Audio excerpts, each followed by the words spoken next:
What's going on, everybody? Welcome back to the channel. Today we're going to be talking about Ridge Racer 6 months later. Was it worth it?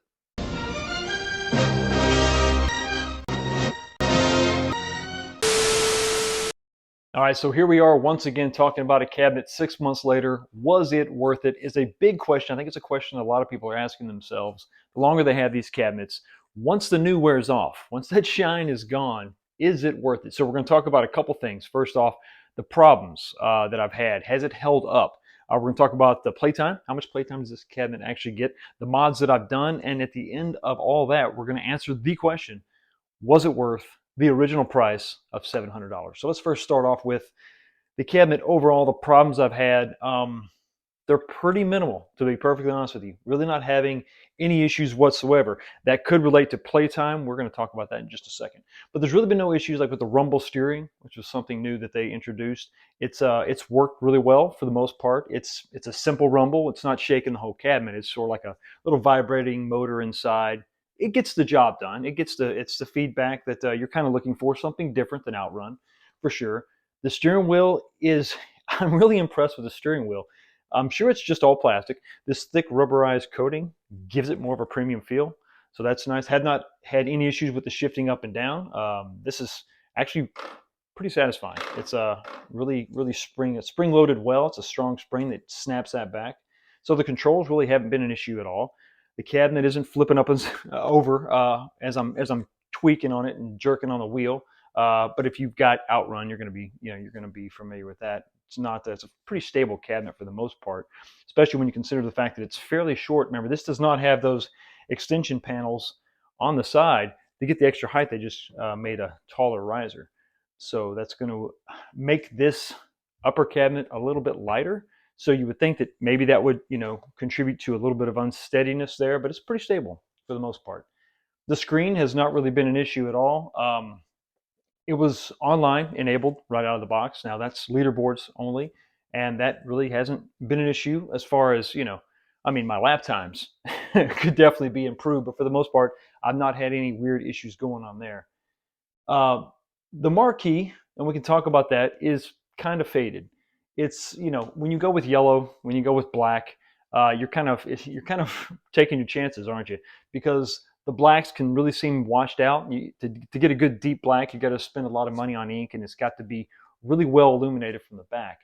Same thing can kind of be said with the yellow, because the yellow, for that to look crisp and clean, it's once again, you're going to have a good illumination. You're going to have to have a really good print, and I'm not digging this. Right out of the box, I wasn't a big fan of it, and it didn't get better over time. It sort of is what it is. Problem with that, though, is that I haven't seen a lot of aftermarket support for this. Joe Sabo makes a great Marquee replacement. You've seen that on my Killer Instinct cabinet. But for some reason, he hasn't gotten around to making one for Ridge Racer yet, probably because maybe the cabinet just isn't as popular as I would think. I think that this being only the second racer in Arcade1up series, that it would have a little bit more of a following. It does have a lip on the bottom here, so the slip-on could still work here. Same exact installation process. So that would be a welcome change. It would definitely clean up the look of this, because this is probably the only thing that I really don't like aesthetically. I mean, the gauges, it would be cool if they were illuminated, but they're fine. It is what it is, right? The only other issue that I have, I don't know if you can hear it right now, it's the volume's all the way down, but you can hear kind of a buzz. It's not really a hum. It's like it's a buzz. It's like the volume isn't completely off. It's like it's just barely on.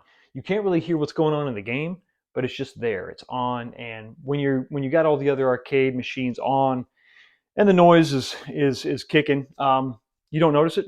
But sitting here with everything off in the room, I can hear it. Just that hum. But beyond that, really no big major issues. The pedals, for the most part, are the same quality as the Outrun. They have not broken, but they're about as good as you would expect if you've had an Outrun cabinet, for sure. But they've held up pretty well. Some of that could actually, be blamed on or attributed to playtime. This cabinet doesn't get a lot of play. So maybe that's why everything's holding up so well. It doesn't get that much play. Why? I'm not really sure. Maybe because I got a big racing cabinet right behind the camera here that I made, so that could definitely be part of it. If this was the only racer that I had, I'm sure it would get more play. But I said this before in my in my review, and then also when we talked about this cabinet before it was released.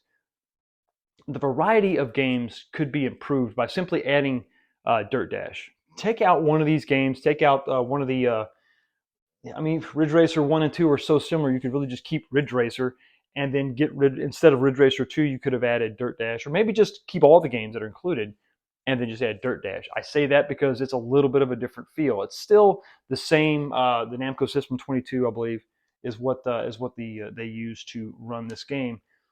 Same system, that would have been a welcome change. It's something different. It's four-wheel drive, it's off-road.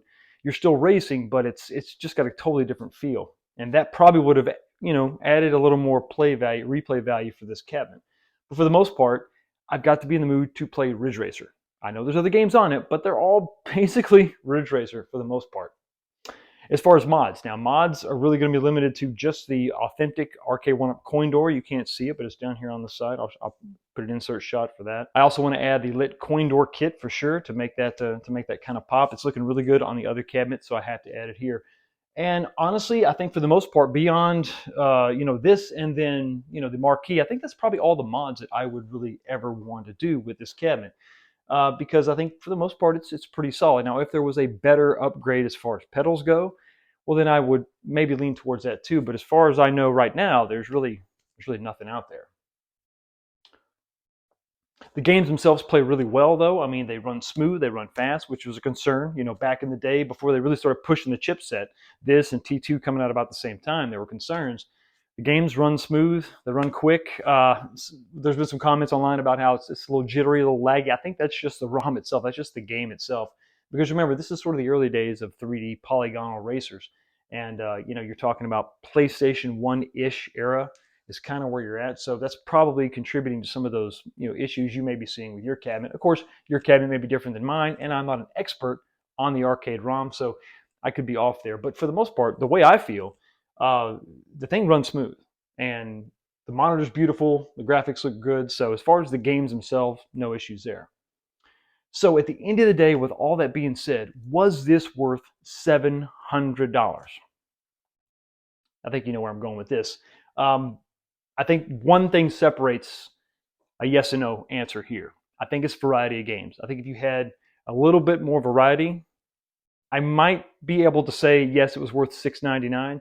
But as it sits right now, looking back on it now, looking at the amount of game time or gameplay this has seen, and the lack of diversity in that game's lineup, I got to say no. This was definitely not worth it, especially when you consider Outrun was only $500.